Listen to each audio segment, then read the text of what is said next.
Ác nghiệp kẻ chơi bùa. Tác giả Cổ Nguyệt. Giọng kể Huy An. Chào mừng quý khán giả đến với Huy An kể truyện ma trên kênh Truyện Ma Lê Huy An. Và cảm ơn tác giả Cổ Nguyệt đã gửi đến chúng ta truyện của ngày hôm nay. Và truyện ngày hôm nay như thế nào thì xin mời quý vị cùng lắng nghe. Và bây giờ chúng ta bắt đầu.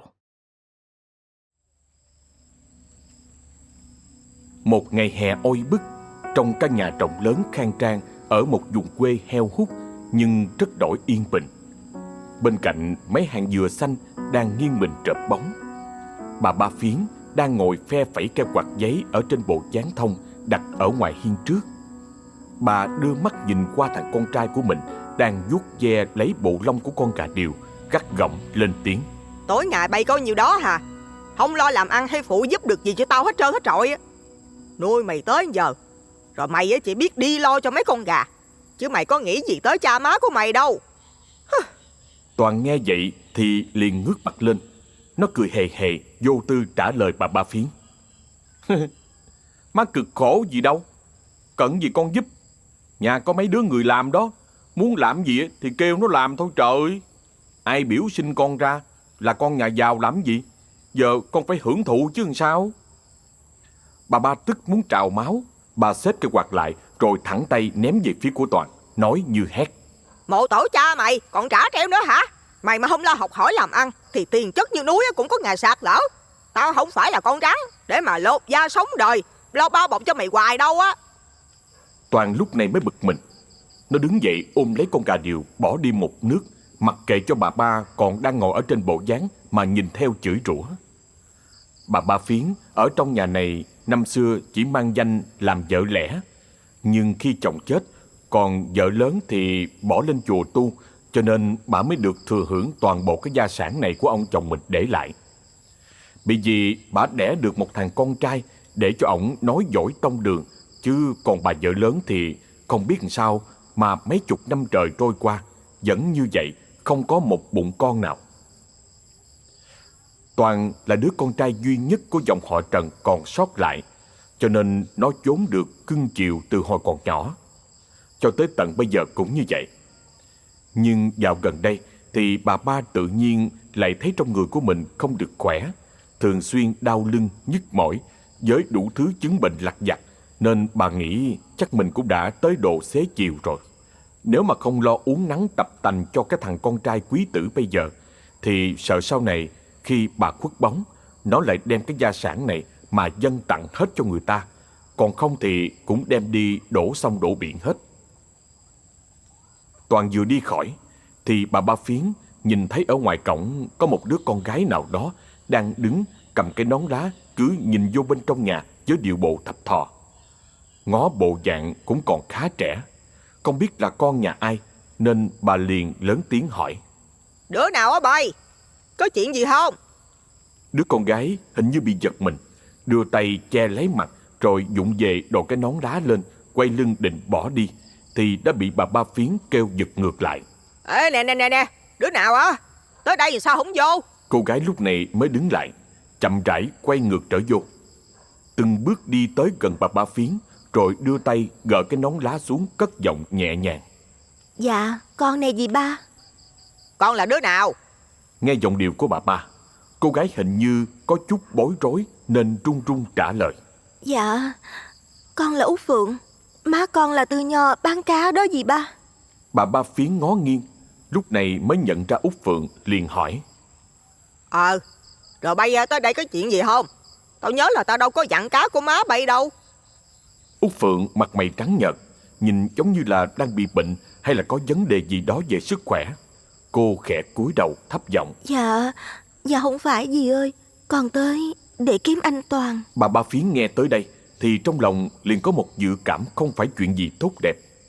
Bà liếc đôi mắt sắc lạnh nhìn Út Phượng, trầm giọng nói. Mà bay kiếm nó làm chi? Út Phượng hít lấy một hơi như để còn có thêm dũng khí. Cô bất ngờ ngồi xuống bên cạnh bà Ba Phiến, bấu chặt vào cánh tay của bà, cất giọng nói run rẩy như sắp khóc. Dì Ba, con có có bầu với anh Toàn rồi. Bà Ba Phiến nghe xong như sét đánh ngang tai. Mặc dù bà không lạ gì với cái thói trăng qua hay chọc ghẹo con gái nhà lành của thằng quý tử nhà mình, nhưng mà chưa bao giờ Toàn đi chơi bời ở đâu mà dám để lại hậu quả như vậy. Bà mở to đôi mắt ra nhìn chằm chằm vào Út Phượng. Bà trầm giọng hỏi: Mày nói gì? Có bầu với thằng Toàn hả? Mày nói chơi hay nói thiệt á? Út Phượng nghe bà Ba thay đổi cách xưng hô như vậy thì cũng biết là bà đang giận lắm. Vì ở cái xứ này không ai là không biết tới cái tánh nết ngang tàn chua ngoa đanh đá của bà Ba. Nhưng có lẽ lúc này Út Phượng đã lâm vào đường cùng, vì cô đã thông báo cho Toàn biết cái thông tin này rồi. Nhưng hắn chẳng những phủi tay không nhận mà còn lớn tiếng sỉ vả chửi bới cô. Út Phượng không còn cách nào khác là phải mặt dày đi tới đây để tìm bà Ba Phiến, nhưng lại nói dối là đi tìm Toàn để tạo ra cái cớ. Cô gật đầu, tay vẫn bấu chặt lấy bà Ba, run giọng: Dạ con nói thiệt. Con đi lên trên huyện khám, thầy thuốc nói cái bầu được hơn 2 tháng rồi gì. Bà Ba Phiến mặt mày say sẩm. Giữa trưa trời oi bức mà mồ hôi trên trán của bà vã ra như tắm. Bà nhìn vào mặt Út Phượng, hỏi lại thêm một lần nữa như chưa tin: Mày nói là mày có bầu với thằng Toàn hả? Mà hơn 2 tháng rồi. Út Phượng lúc này mới gật đầu lia lịa. Cô bắt đầu sụt sùi nói trong 2 hàng nước mắt: Dạ Con không có nói càng đâu dì. Cái bầu được hơn 2 tháng rồi. Dì ơi, dì làm ơn thương tình làm chủ cho con. Cha má con mà biết chắc dì con chết. Bà Ba im lặng không trả lời.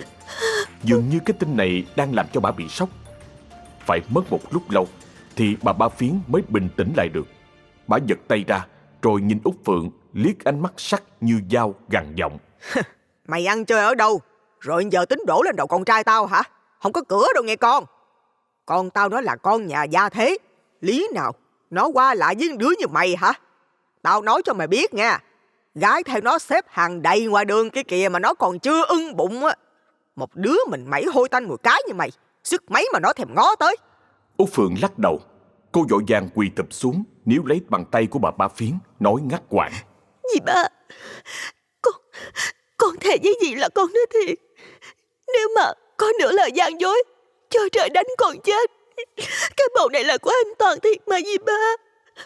Bà Ba lại giật tay ra, tức tối đứng phắt dậy chỉ vô mặt của Út Phượng mà lớn tiếng: Ê, mày mà còn ở đây ăn nói sằng bậy hen, tao dắt chổi chào quét mày ra bây giờ mày tin không? Thấy nhà tao sang giàu, muốn nhảy vô đây ăn vọng hả?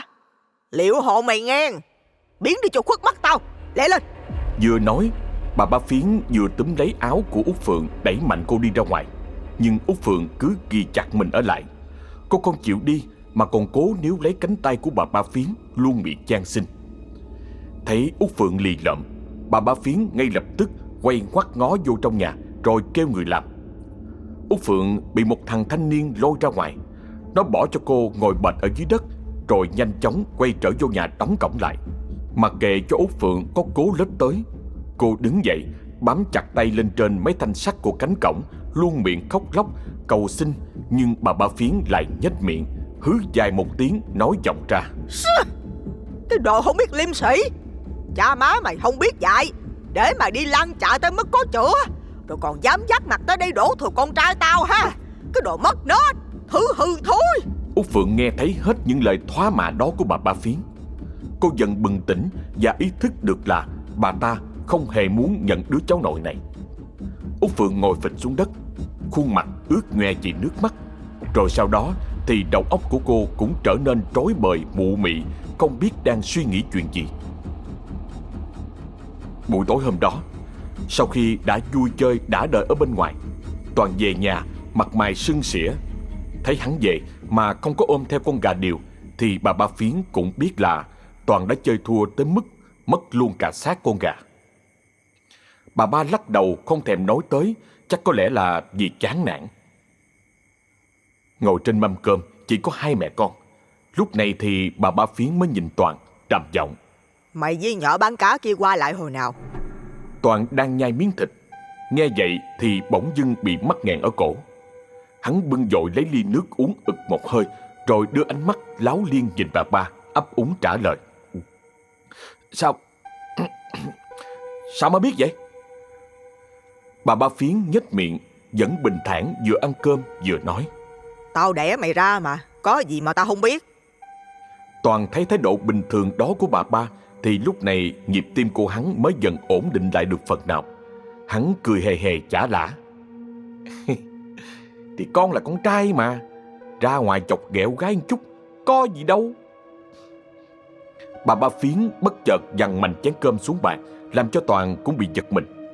Bà trợn mắt lên nhìn thằng con trai quý tử của mình rồi nói. Mày hay quá ha, ăn chơi còn để lại hậu quả cho nó kiếm tới tận nhà bắt dạ kia kìa. Nó nói mày là tác giả của cái bầu trong bụng nó đó. Mày liệu mà giải quyết đi nghe. Chứ tao á là tao không bao giờ cưới cái ngựa đó về làm dâu trong nhà này. Toàn nghe vậy thì mặt mày đỏ bừng.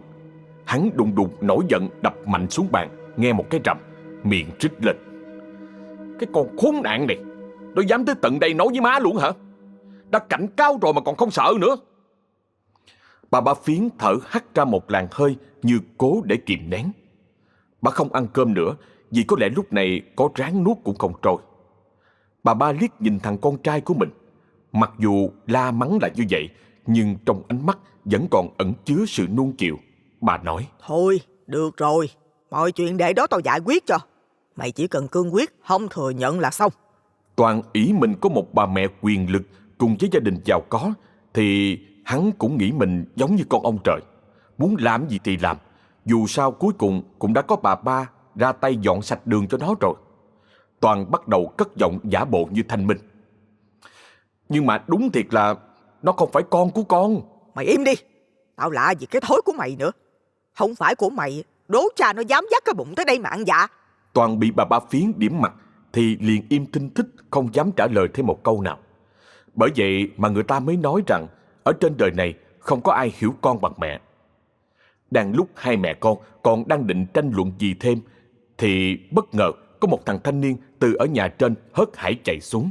Mặt mày của nó tái mét, vừa đứng vừa thở.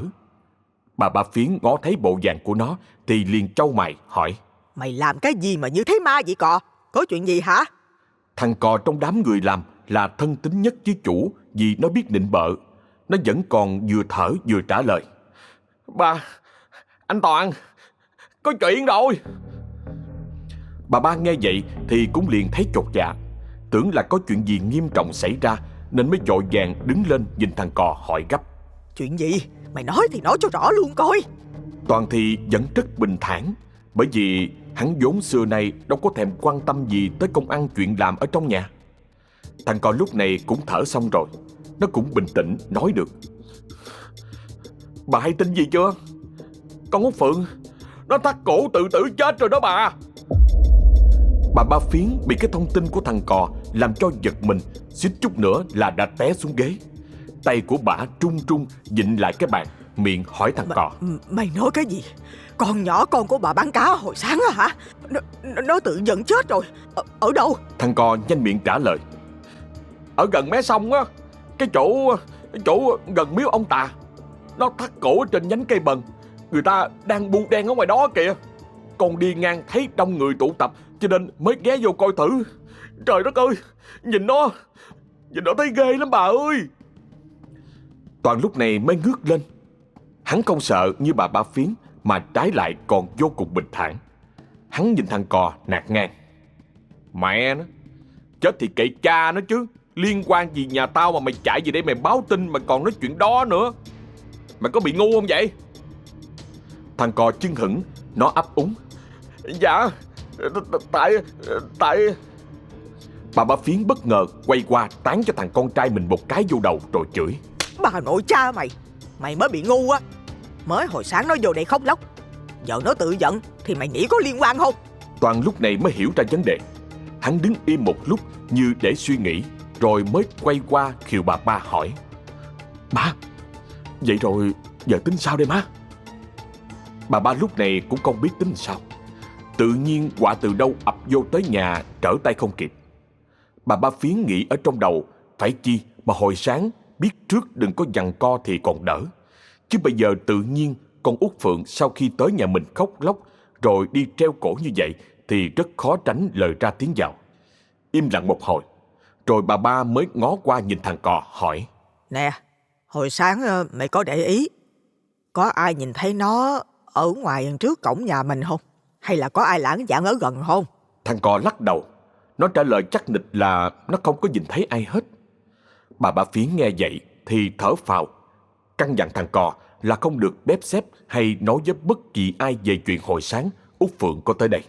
Thằng cò tất nhiên là gật đầu lia lịa, vì chứ một thằng ưa xu nịnh để kiếm cơm như nó thì làm gì dám phản lại bà ba Phiến mà đi nói với ai chuyện này chứ. Cùng lúc đó, ở bên ngoài bến sông chỗ miếu ông Tà, hai vợ chồng bà Tư Nho cũng đang đau đớn ngồi gục bên cạnh xác con gái mà kêu gào. Út Phượng năm nay chỉ mới vừa tròn 18, cái độ tuổi xuân thì và còn quá trẻ. Chắc vì như vậy mà cô mới có hành động thiếu suy nghĩ, để bây giờ phải đưa gia đình lâm vào tình cảnh người đầu bạc tiễn kẻ tóc xanh. Bà Tư khóc cạn nước mắt tới nỗi ngất xỉu tới 2-3 lần. Ông Tư phải cố gắng lắm mới giúp cho vợ trấn tĩnh lại được, rồi bà con lối xóm mới cùng nhau mỗi người một tay hỗ trợ giúp đỡ hai vợ chồng đưa xác Út Phượng về nhà. Đám tang cũng diễn ra sơ sài vì hoàn cảnh gia đình nhà bà Tư cũng tương đối nghèo.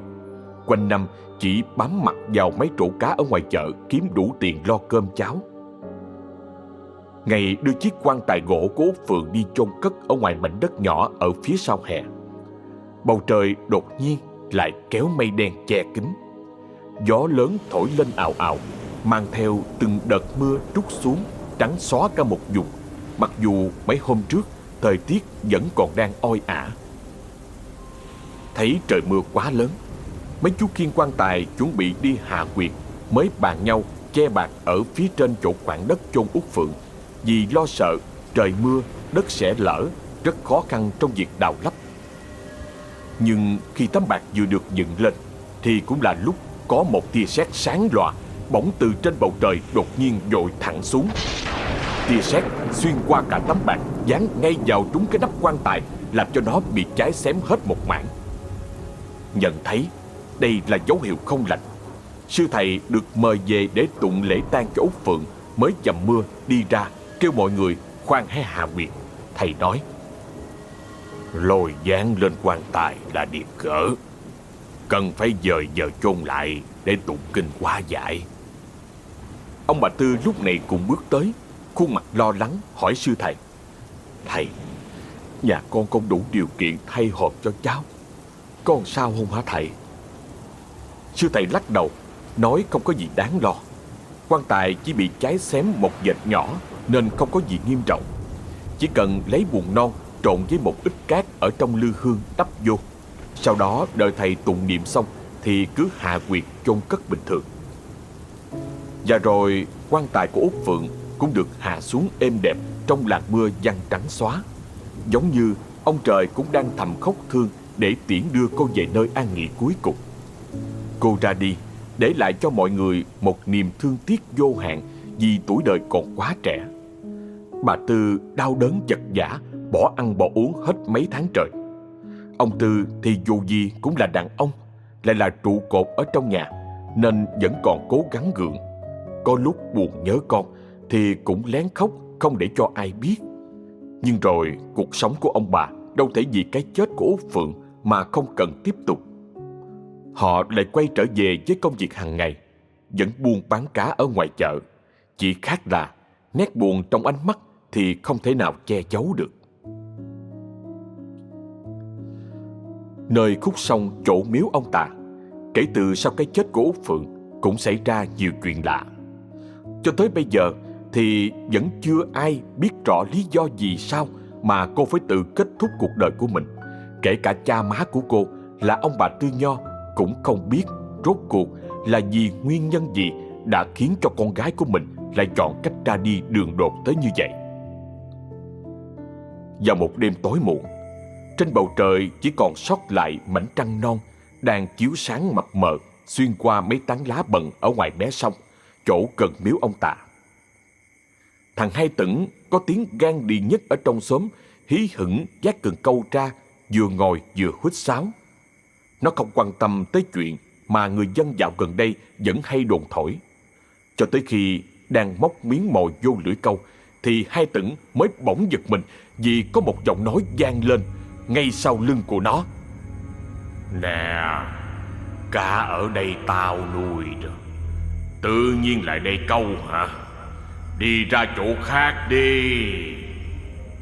Thằng Tửng nó tưởng đâu là có đứa nào chơi xỏ. Nó quay lại lớn tiếng nói: Nuôi cái mụ nội cha mày chứ nuôi. Xong mày nuôi được nào hả? Nhưng nó lại không nhìn thấy ai ngoài cái không gian của buổi đêm lạnh đến tê tái.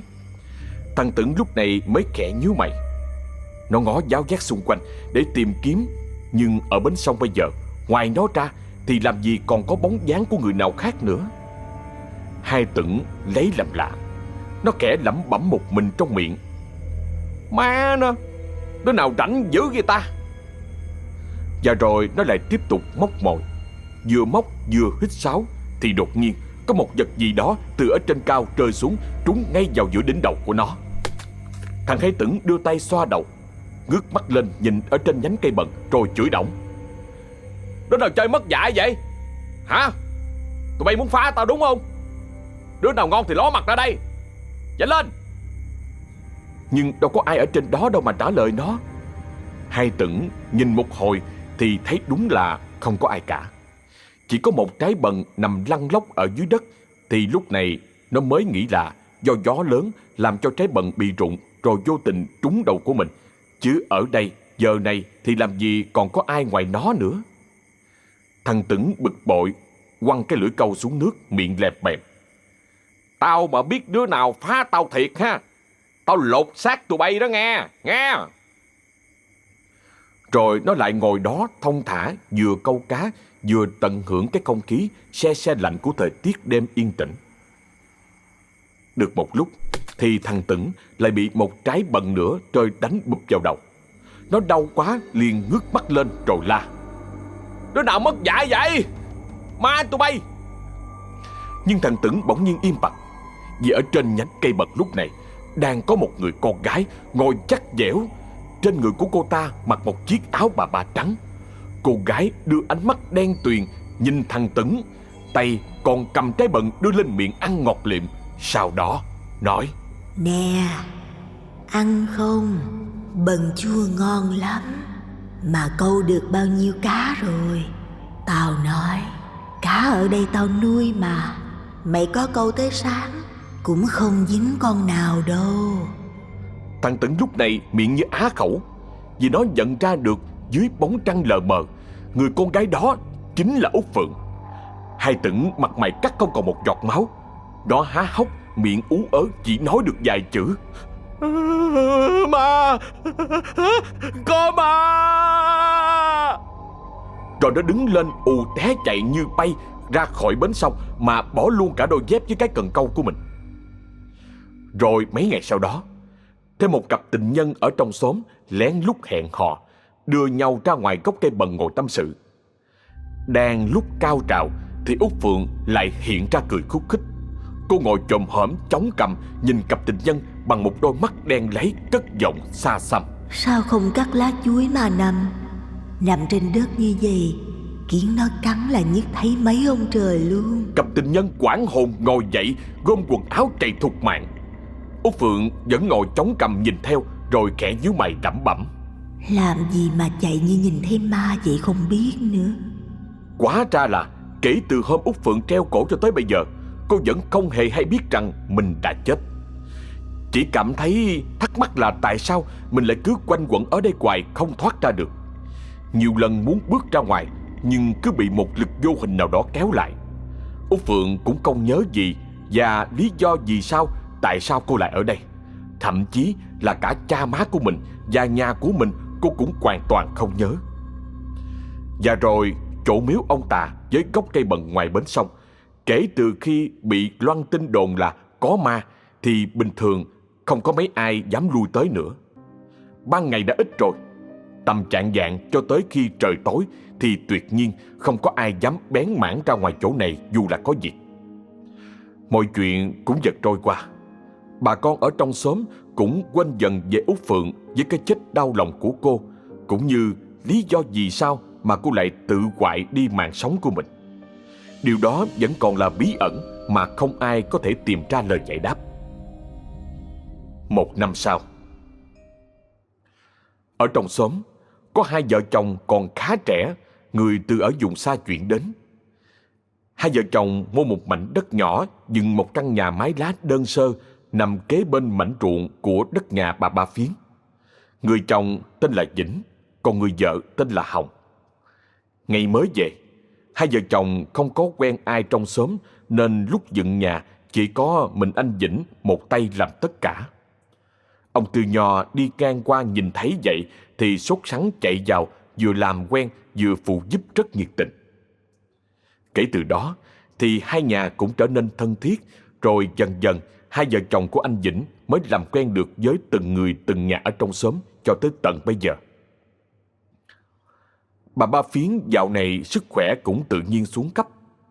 Mặc dù đầu óc thì vẫn còn minh mẫn, chỉ có xương khớp là yếu đi nhiều, cho nên bà phải dùng tới gậy. Toàn thì vẫn như vậy, suốt ngày ăn chơi lêu lỏng, mặc cho bà Ba cứ luôn miệng chửi rủa hoài, nhưng hắn vẫn chứng nào tật nấy. Suốt ngày nhong nhong ở ngoài đường, chứ có biết tới chuyện nhà chuyện cửa gì đâu. Có hôm bà Ba nổi cơn, phang luôn cây gậy vô đầu của hắn vì nói không nghe lời. Vậy đó mà Toàn vẫn cứ bình thản như không, còn toạc miệng ra cười mà nói: Mà lo gì chứ, gia sản nhà mình con ăn tới 8 đời cũng không hết nữa, hơi đâu đi làm chi cho nó mệt vậy. Bà Ba Phiến cạn lời, biết thằng con của mình khó dạy nên cũng đành chịu, chỉ có ráng uốn nắn nó được chút nào hay chút đó. Buổi chiều nọ, Toàn đang đi dạo lanh quanh cùng với thằng Cò. Hắn tỏ ra chán nản, hai tay đút vô túi quần, nói: Hey, cái xóm này riết rồi giờ tao thấy nó nhạt nhẽo ghê á nghe. Gái đẹp thì không có, cũng không có cái trò gì để tiêu khiển ngoài đá gà, đánh bài, ăn nhậu thôi. Thằng Cò chạy giọt lên, khuôn mặt su nịnh của nó mới nhìn vô là đã biết tiểu nhân rồi. Nó cười hề hề nhìn Toàn lên tiếng: Hay là anh lên tỉnh chơi đi, chứ huyện xã đâu còn chỗ nào mà anh chưa biết nữa đâu, đúng không? Toàn thoáng gật gù, nhưng không hiểu suy nghĩ gì lại buông ra lắc đầu. Hắn từ tốn nói: Không được, đi xa là nước là cái, lỡ bị cái gì thì biết tính sao mày? Mày không nghe cái câu hả, rừng nào cọp đó hay sao? Thằng Cò dạ vậy thôi, chứ đời nào dám cãi nửa lời. Nó là cái dạng gió chiều nào thì theo chiều đó từ xưa tới giờ mà. Đi được một đoạn, Toàn bất chợt dừng lại. Hắn nhìn đăm đăm xuống ruộng nơi mảnh đất của nhà anh Vĩnh, rồi quay qua vỗ vô đầu thằng Cò hỏi: Ê, bộ trong xóm còn đứa con gái nào mà tao chưa biết hả mày? Thằng Cò gãi đầu, nó ngơ ngác hỏi: Ủa, là sao anh? Toàn hất hàm về phía ruộng. Hắn cười nham nhở nói: Thì đó, con gái nhà ai mà mướt dữ gì ra, sao tao không biết ta? Thằng Cò lúc này mới khẽ à lên một tiếng. Nó cười trả lời: Ê, không phải con gái đâu anh, là con gái vợ đó. Con vợ của ông tên Vĩnh mới về xóm của mình mấy tháng nay đó. Hình như bà tên là Hồng á nghe. Hai vợ chồng mua lại ruộng của nhà ông Tám, ranh giới với ruộng nhà mình luôn á anh. Toàn mặt mày chưng hửng, đang trạo trực trong lòng vì nhìn thấy cái đẹp, tự nhiên nghe tin có chồng cái mất hứng. Nhưng hắn vẫn chưa chịu đi, mà cứ đứng đó nhìn lơm lơm vào thân hình của chị Hồng đang khom lưng cấy lúa. Đột nhiên, đôi mắt của Toàn sáng lên. Trong ánh mắt đó, còn nhìn thấy được sự tà dâm cùng với dục vọng đê hèn. Toàn nhếch miệng mỉm cười, trầm giọng nói: Hễ, qua đã có chủ, tao chưa thử qua đàn bà có chồng. Chắc là ngon lắm đây. Thằng Cò nghe thấy vậy thì cũng đoán được ý định của Toàn. Nó buột miệng cười theo, rồi nói nhỏ: Vậy anh định làm gì? Toàn cười, một nụ cười đầy ẩn ý trả lời: thì làm chuyện cần làm thôi. Nói xong, hắn quay ngoắt bỏ đi, để lại thằng cò còn đứng đó nhìn theo đầy ngơ ngác. Ngày hôm sau, Toàn chuẩn bị một giỏ trái cây rồi từ tốn đem qua nhà anh Vĩnh. Hắn cố tình ăn mặc thật lịch sự để chứng tỏ mình là một con người đàng hoàng. Bước vào nhà, Toàn vội vã gật đầu chào hỏi. Trong khi anh Vĩnh còn chưa biết Toàn là ai thì hắn đã nhanh miệng lên tiếng trước. Dạ, em là Toàn, nhà giáp ranh với ruộng nhà anh nè. Nghe nói anh về đây mấy tháng rồi mà giờ em mới biết hàng xóm đó nghe. Thật ngại quá. Vĩnh nghe vậy thì liền nở nụ cười. Anh lập tức mời Toàn vào trong nhà, vui vẻ nói. Vậy ra cậu là con của cô Ba Phiến đúng không? Tôi cũng nghe với biết nhà bên đó thôi, chứ chưa có dịp qua làm quen. Nói xong, anh Vĩnh mới quay mặt trở vô trong nhà rồi kêu lớn. Em ơi, pha giùm anh bình trà nghe, có khách nè. Toàn vô thức nhìn theo về phía bên trong nhà của anh Vĩnh. Nhưng khi ngó lại, bắt gặp ánh mắt anh đang nhìn mình thì hắn liền giả bộ quay đi. Cố nặn ra nụ cười rồi để cái giỏ trái cây về phía anh, cất giọng nói ôn hòa. Dạ, em có chút đồ biếu anh chị ăn lấy thảo. Có gì sau này nhờ anh chị coi ngó giúp ruộng vườn nhà em, với lại chỗ hàng xóm với nhau, chắc cũng còn phải qua lại nhiều chứ anh ha. Anh Vĩnh cười xòa, nhận lấy giỏ trái cây vì nghĩ cũng chẳng phải quà cáp gì giá trị, mà đơn giản chỉ là tình nghĩa làng xóm. Cùng lúc này, chị Hồng cũng từ ở bên trong nhà bước ra. Trên tay chị là một cái khay trà còn nghi ngút khói. Chị mỉm cười nhìn chồng rồi lại quay qua nhìn Toàn, gật đầu chào một tiếng lấy lệ. Toàn lúc này nhìn thấy chị Hồng ở khoảng cách gần như vậy thì nội tâm của hắn đột nhiên trỗi dậy. Hắn đau đáu nhìn chị bằng một cái ánh mắt vô cùng thèm khát. Chị Hồng năm nay chắc cũng đã ngoài 30, nhưng chị lại mang dáng dấp của một người đàn bà đẹp, với một thân hình đầy đặn, nước da trắng ngần cùng với khuôn mặt thanh tú. Ngũ quan hài hòa, đúng chuẩn của một người đàn bà mà khiến cho tất cả người đàn ông nào khi nhìn vào chị đều không thể nào rời mắt. Thấy Toàn nhìn chăm chú mình, chị Hồng lúc này mới cảm thấy có hơi chút khó chịu. Chị lên tiếng xin phép đi vào trong nhà để lo cơm nước. Chỉ có anh Vĩnh là vô tư không để ý, tiếp tục ngồi đó trò chuyện với Toàn. Được một lúc thì hắn cũng đứng lên lấy cớ về nhà còn có việc để giả từ ra về. Trước khi đi còn không quên giả lả. Dạ, hôm nào trời mát á, em đem mớ đồ đồng qua, hai anh em mình lai ra vài xị đế nghe. Sẵn học hỏi anh ít kinh nghiệm ruộng vườn luôn, được không anh? Anh Vĩnh cười tươi gật đầu, sảng khoái trả lời. Được chứ, anh cũng thỉnh thoảng hay lai rai mà. Toàn nghe vậy thì thấy mừng thầm trong bụng. Vậy là kế hoạch tiếp cận gia đình anh Vĩnh của hắn bước đầu đã thành công. Rồi tiếp tục những ngày dài sau đó, Toàn vẫn hay kiếm cớ để qua nhà vợ chồng anh Vĩnh, khi thì xã giao hỏi thăm sức khỏe, khi thì uống trà tán gẫu. Có mấy lần chị Hồng thỉnh thoảng bắt gặp ánh mắt kỳ lạ của Toàn. Chị liền đem sự khó chịu này nói với chồng mình, nhưng anh Vĩnh lại xua tay mỉm cười, nói rằng là do chị Hồng nhạy cảm. Có lẽ nhận thấy thời cơ đã chín muồi. Vào một buổi chiều, khi ánh nắng hoàng hôn đang dần bao phủ lên mấy đám ruộng non chạy dọc ở phía sau hè, Toàn đem một mớ cần câu qua nhà rủ anh Vĩnh đi ra đồng câu cá. Anh Vĩnh tất nhiên là đồng ý, bởi vì anh cũng vẫn thường hay đi câu cá với bắt ếch này nọ để gia đình được cải thiện bữa ăn.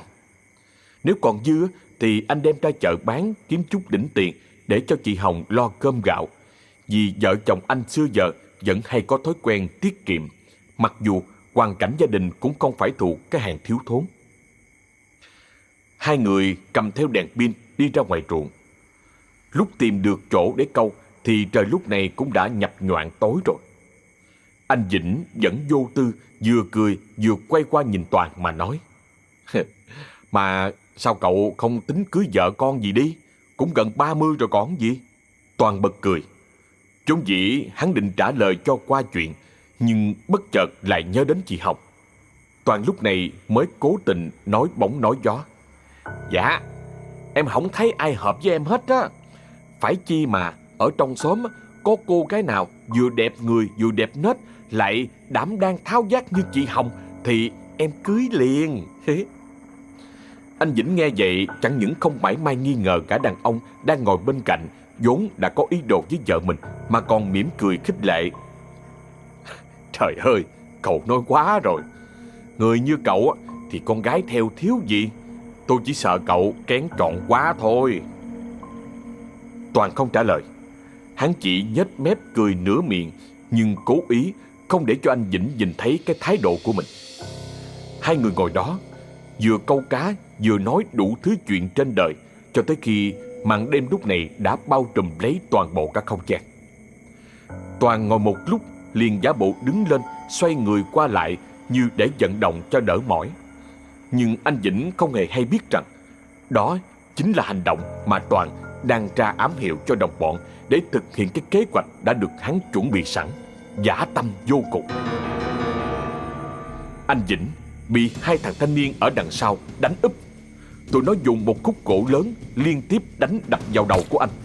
Cho tới khi Toàn ra hiệu dừng lại thì anh Vĩnh đã nằm gục trên vũng máu từ bao giờ. Toàn ngồi thụp xuống, hắn nhếch mép nhìn anh Vĩnh bằng một đôi mắt của kẻ đê tiện, nhưng nghĩ mình chiến thắng. Toàn rít lên, giọng nói của hắn hòa vào trong cơn gió lạnh. Mày yên nghỉ đi, vợ của mày để tao xài cho. Nói xong, hắn bật cười lên khe khẽ. Toàn thân lúc này giống như là một con quỷ đội lốt người.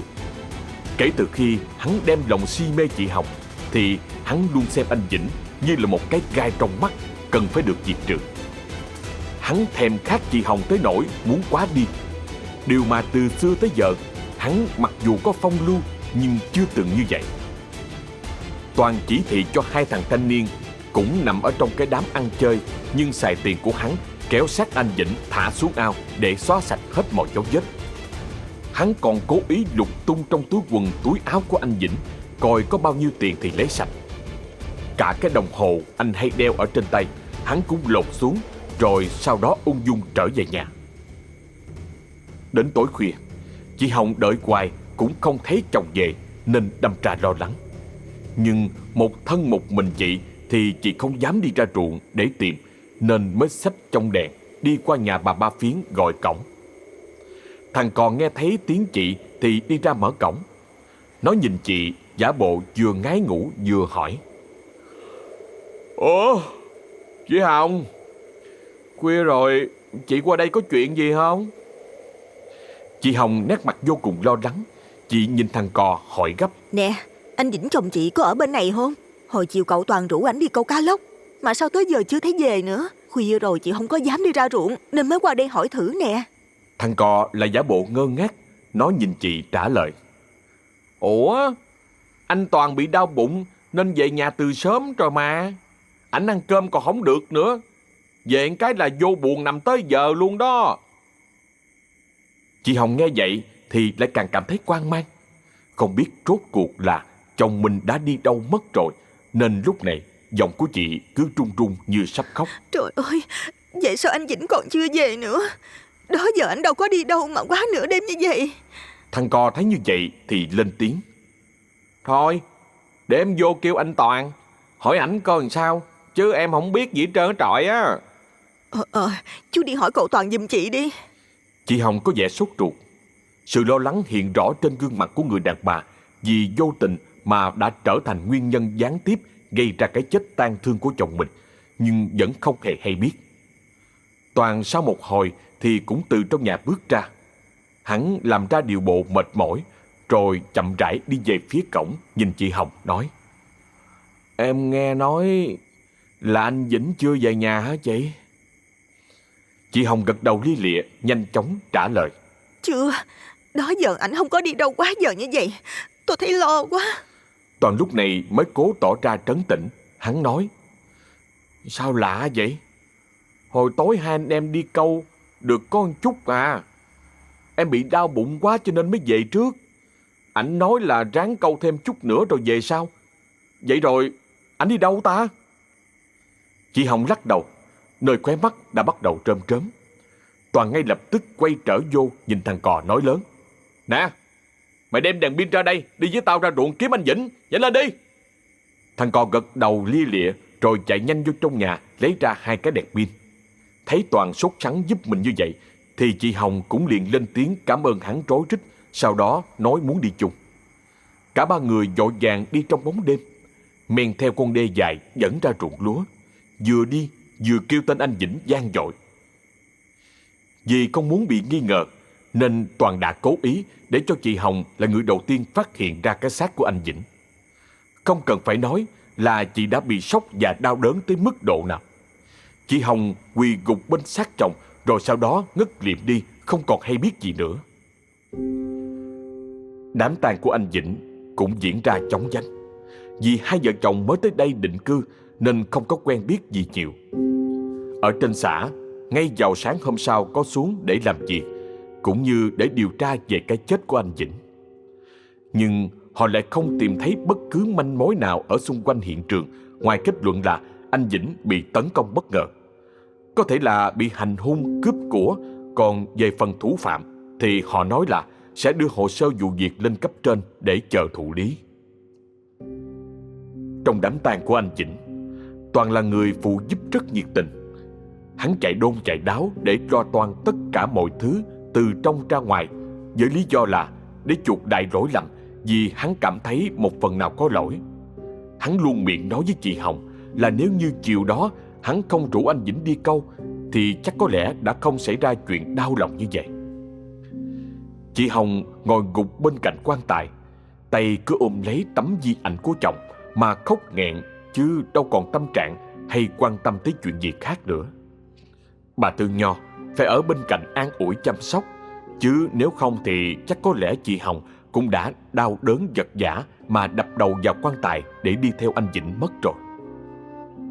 Vài tháng sau đó, Toàn hay vì cớ đi qua nhà phụ giúp những công chuyện nặng nhọc để cố gắng tiếp cận chị Hồng. Hắn càng ngày càng cảm thấy si mê chị. Hắn quyết tâm bằng mọi cách phải có cho bằng được chị. Nhưng chị Hồng vốn đã không thiện cảm với Toàn từ ngay buổi đầu gặp mặt. Huống hồ bây giờ chồng của chị vừa mới chết, lại chính là Toàn đã gián tiếp gây ra cái chết cho chồng mình, thì chị Hồng càng không muốn giao du hay nhận sự giúp đỡ nào từ hắn. Chị nhìn Toàn nói thẳng: Cậu Toàn à, mai mốt cậu đừng có qua đây nữa. Chồng của tôi mới chết, hàng xóm chỉ nghĩ sẽ không hay đâu. Toàn nghe vậy thì cố gắng nén lòng mình lại. Hắn mỉm cười ôn hòa nói với chị Hồng: Tôi chỉ muốn giúp Hồng thôi mà, có làm gì sai trái đâu mà lại sợ hàng xóm dị nghị chứ. Chị Hồng nghe thấy Toàn tự nhiên thay đổi cách xưng hô thì đâm ra khó chịu.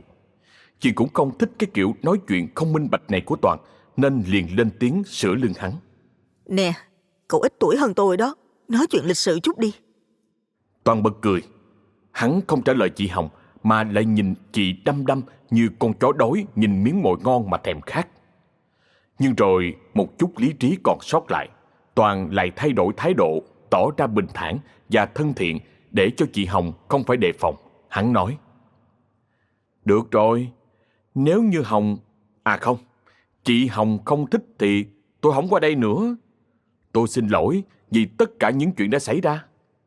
Nói xong, Toàn lại nở một nụ cười vui vẻ rồi quay lưng bước ra cửa bỏ đi về. Nhưng khi vừa mới quay lưng lại thì nụ cười trên môi của hắn cũng tự nhiên tắt đi. Hắn trợn trừng đôi mắt, hai hàng lông mày khẽ chau lại vào nhau, tự nói một mình: Rồi tôi sẽ bắt em quỳ dưới chân của tôi mà cầu xin. Cứ chờ đó đi. Rồi mấy tháng sau đó, đúng thật là chị Hồng cũng không còn nhìn thấy Toàn kiếm cớ đi qua nhà mình nữa. Cứ nghĩ là hắn vẫn còn biết liêm sỉ, nhưng chị đâu có ngờ. Đó là bởi vì Toàn đang bận thực hiện một kế hoạch khác. Một kế hoạch để chiếm đoạt chị Hồng, nhưng lại bằng thứ âm mưu đê hèn song hành cùng với một con người vô cùng đê tiện. Toàn đi tìm thầy bùa. Hắn muốn dùng đến bùa ngải để làm cho chị Hồng phải tự mình ngã vào lòng của hắn. một ông thầy không biết từ đâu được thằng cò dẫn về. Ông ta tự giới thiệu mình tên là Phọm, người Cao Miên, cho nên mới được Toàn vô cùng kính trọng. Bởi vì hắn biết bùa Cao Miên là một thứ bùa vô cùng lợi hại.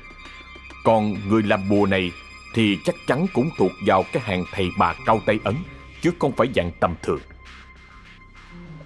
Toàn nhìn ông thầy đang ngồi đối diện. Ông ta có một gương mặt toát lên nét gì đó hơi cổ quái, nước da ngăm đen cùng với bộ tóc dài cột đuôi ngựa ở phía sau. Trên người thì mặc bộ đồ như đồ của dân tộc vùng cao, hết sức lạ lùng. Toàn hỏi: "Thưa thầy, con muốn làm bùa yêu.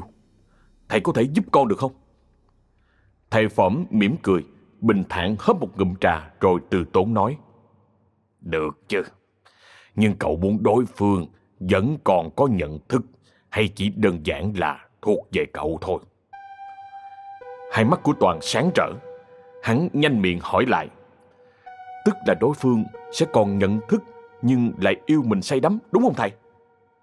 Thầy Phỏm gật đầu nói: "Đúng vậy. Nếu chỉ đơn giản là thuộc về cậu bằng thân xác thì nó quá tầm thường. Còn cậu lại muốn đối phương vẫn nhận thức và đem lòng yêu cậu thì tôi cũng có thể làm được, nhưng hơi phức tạp hơn một chút." Toàn mừng như bắt được vàng. Hắn lập tức nói ngay: "Dạ, phức tạp sao cũng được. Thầy cần cái gì con cũng có thể đáp ứng được hết." Thầy Phỏm cười cười, gật đầu nói tiếp: "Được.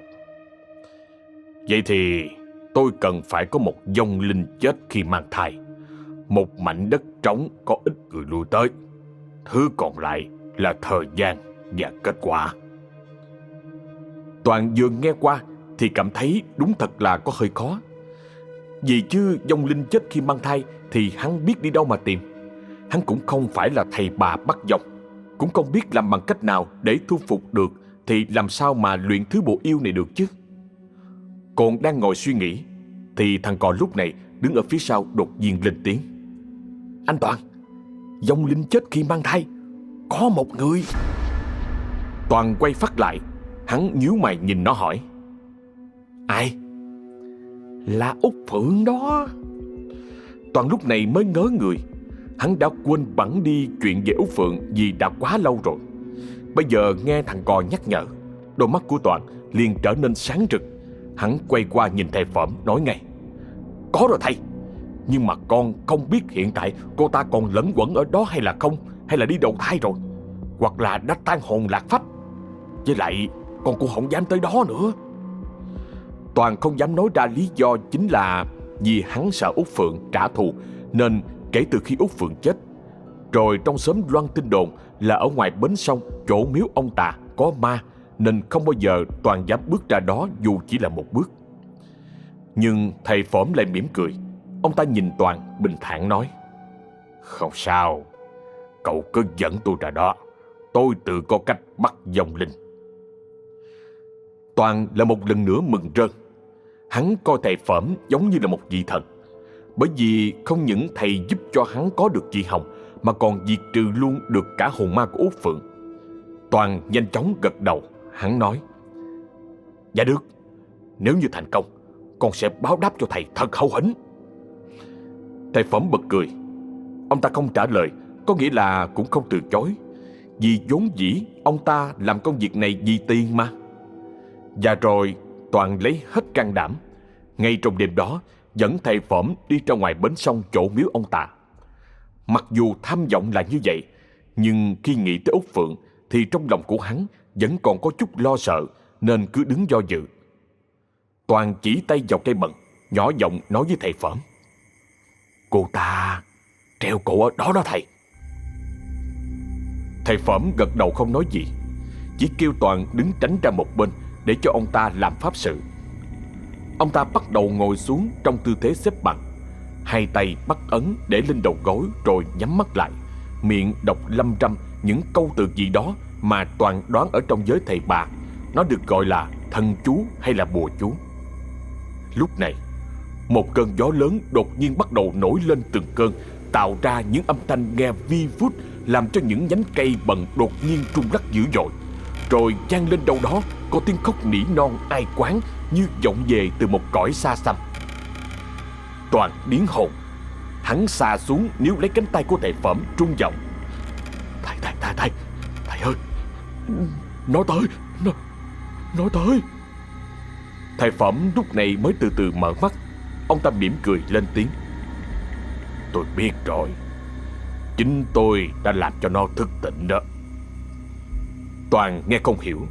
Hắn nhìn thầy Phởm hỏi: Là sao thầy? Thầy Phởm chậm rãi nói: Dông này chết khi động quan đã bị lôi giáng, rất dễ quá quỷ nếu mang nhiều quan ức hình thành quán khí. Chính vì vậy nên mới bị phong ấn tâm thức, giam giữ linh hồn ở đây, chờ đủ ngày sẽ siêu thoát. Chắc có lẽ là một sư thầy nào đó đã làm điều này để ngăn chặn tai họa. Nếu không thì cái xóm này thời gian qua không được yên bình như bây giờ đâu. Toàn lúc này nghe vậy thì đã hiểu ra. Hắn nhẹ thở phào. Thảo nào mà hơn 1 năm qua cứ nghe người ta đồn đoán là ở bến sông này có ma, chứ không thấy quấy phá gì. Rồi như chợt nhớ ra điều gì đó, hắn lại run giọng: Vậy khi nãy thầy nói thầy thức tỉnh nó là sao? Không lẽ thầy đã giải phong ấn rồi hả? Thầy Phởm bình thản gật đầu, mỉm cười trả lời: Đúng, vì tôi cần một vong linh có đầy đủ tâm thức và quán khí. Nhưng cậu không cần phải lo, tôi giải phong ấn được, tất sẽ thu phục được. Bây giờ thì cứ yên lặng để cho tôi hành sự. Toàn gật đầu lia lịa. Hắn hoàn toàn tin tưởng vào khả năng của thầy Phởm, bởi hắn biết ông ta là người dân tộc, lại còn biết được nhiều chiêu thức như vậy thì cũng phải thuộc vào cái hàng cao tay ấn rồi. Toàn đứng lùi về phía sau im lặng. Lúc này thì thầy Phởm mới lấy ra một chiếc kính bắt quái. Ông ta đặt chiếc kính xuống đất rồi niệm chú. Chiếc kính ngay lập tức phát ra một luồng ánh sáng trắng, rồi lan tỏa bao trùm lên một phạm vi vừa đủ rộng. Thầy Phởm đưa tay lên miệng, bắt đầu niệm trăm trang một tràng những câu chú bằng tiếng dân tộc mà Toàn nghe không hiểu gì cả. Sau đó, ông ta bất ngờ đứng dậy, chỉ tay lên nhánh cây bần rồi hô lớn: Quan dòng, mau hiện hình! Ngay tức thì, từ trên nhánh cây bần có một cái bóng trắng bất ngờ xuất hiện. Một thân ảnh vô cùng ghê rợn đang đu đưa bằng một mảnh vải trắng, nhìn như mảnh khăn tay. Nó dương đôi mắt đen đáy lên nhìn thầy Phởm, rồi lúc khóc lúc cười. Toàn lúc này đã nhìn thấy vong hồn của Út Phượng.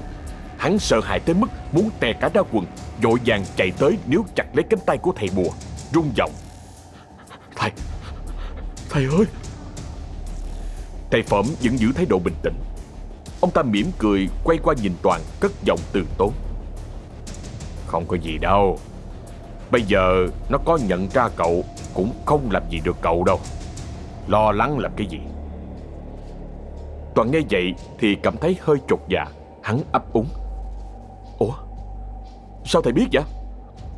Thầy Phởm bật cười, nhếch miệng nói tiếp: Tôi còn biết cái thai trong bụng của cô ta là của cậu. Nhưng yên tâm đi, tôi sẽ giúp cậu hóa hung thành cát. Toàn mừng rỡ. Hắn nhìn gã thầy bùa như thánh sống rồi gật đầu lia lịa. Thầy Phởm rút trong túi áo ra một đạo bùa màu vàng óng, rồi sau đó chậm rãi đi tới chỗ miếu ông ta. Ông ta dùng lá bùa dán lên trên nóc miếu, hai tay chắp vào nhau, miệng lại đọc 500 câu thần chú.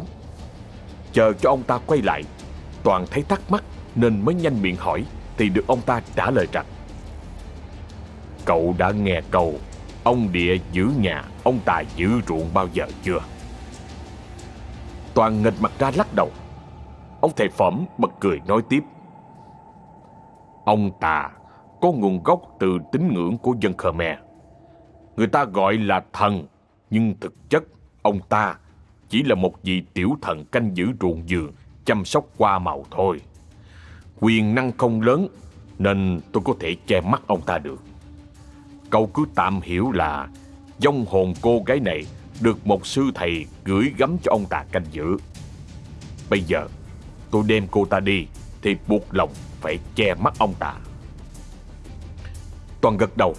Hắn lại thêm một phần nể phục gã thầy bùa, rồi nhìn ông ta lên tiếng: Vậy bây giờ ổn chưa thầy? Thầy Phởm không trả lời, chỉ gật đầu, rồi sau đó mắt hướng nhìn lên trên nhánh cây bận. Vong hồn của Út Phượng lúc này vẫn còn đang ở trên đó. Cô chỉ mới vừa thức tỉnh, nên về cơ bản thì cũng giống như một vong hồn vừa mới chết. Tuy thân dạng có ghê rợn, nhưng tâm thức chưa thể mạnh và chưa thể hồi phục. Thầy Phởm dùng chiếc kính bắt quái soi ánh sáng lên trên nhánh cây bận, làm cho Út Phượng bị hoảng sợ, liền định lao mình vào trong bóng đêm lẩn trốn. Nhưng thầy Phởm đã nhanh tay. Ông ta lấy ra một cái ống trúc, rồi giơ cao niệm chú, lập tức thu lấy vong hồn của Út Phượng vào trong. Không gian bên ngoài sông lúc này đã trở nên yên tĩnh lại. Thầy Phởm đưa cái ống trúc ra cho Toàn nhìn, rồi mỉm cười nói: Được rồi, quay về thôi. Mặc dù rất tin gã thầy bùa, nhưng vẫn theo phản xạ hỏi lại: Có chắc là được chưa thầy? Cậu không tin tôi sao? Dạ không phải. Nếu vậy thì thôi, mình về hả thầy ha? Toàn thở phào nhẹ nhõm. Cuối cùng thì hắn cũng đã diệt đi được mối họa về hồn ma của Út Phượng, mà lại còn sắp có được người ở trong mộng. Về đến nhà, thầy Phởm liền yêu cầu Toàn chuẩn bị cho ông ta một mảnh đất nhỏ và phải đảm bảo rằng không có người nào lui tới. Toàn nhanh chóng gật đầu, rồi sai thằng Cò đi chuẩn bị. Cái gì chứ, đất đai thì nhà hắn có thiếu gì. Xong xuôi đầu đó, thầy Phởm lại kêu cần một căn phòng yên tĩnh và thời gian một ngày để luyện bùa. Toàn lại sắp xếp cho thầy Phởm một căn phòng trống với đầy đủ tiện nghi. Bà Ba Phiến thấy con trai dạo này ít đi chơi lại, còn dắt ở đâu đó một người đàn ông xa lạ về nhà. Bà nghi ngờ hỏi: Nè, người đó là cái gì của mày mà mày tối ngày kè kè vậy? Đừng có nói với tao là mày đổi hệ nghe con. Toàn nghe vậy thì bật cười lớn. Hắn nói: Trời má ơi, tưởng gì ghê vậy? Con vẫn là đàn ông mà. Bà Ba dặn hỏi: Mày mận gì mà mày cứ xà nẻo hoài vậy? Nó là ai? Toàn nghe vậy thì cố tình nói dối bà Ba cho qua chuyện. Đó là ông anh trên huyện, con rủ về để nhờ ảnh dạy con kỹ thuật nông nghiệp đó mà. Với lại con nghĩ kỹ rồi, từ bây giờ con sẽ lo chí thú mần ăn, không có chơi bời nữa. Má đừng có lo. Bà Ba Phiến trông chờ bấy lâu nay mới được nghe con của mình nói những lời này. Trong bụng của bà vui lắm, nhưng cố kìm nén vì sợ biểu lộ ra thái quá thì Toàn sẽ lừng, nên liền tằng hắn vài cái rồi mới nói: Để tao chống mắt lên coi coi mày chí thú tới đâu ha. Toàn không trả lời, vì hắn cũng không bận tâm gì thái độ của bà Ba làm gì, mà cốt chỉ là nói dối để cho qua chuyện. Một ngày trôi qua, cuối cùng thì thầy Phởm cũng mở cửa bước ra. Toàn đã canh chừng sẵn.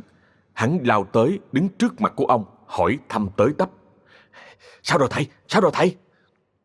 Thầy Phởm mỉm cười, nhìn Toàn từ tốn nói: Được rồi, bây giờ đi ra chỗ mảnh đất trống, tôi sẽ nói cụ thể với cậu. Toàn mừng húm. Hắn ngay lập tức dắt thầy Phởm đi ra phía sau vườn nhà.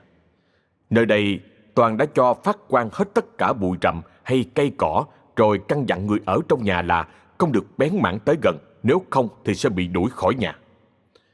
Riêng bà Ba Phiến, Toàn nói dối là hắn dùng mảnh đất này để thử nghiệm hạt giống mới.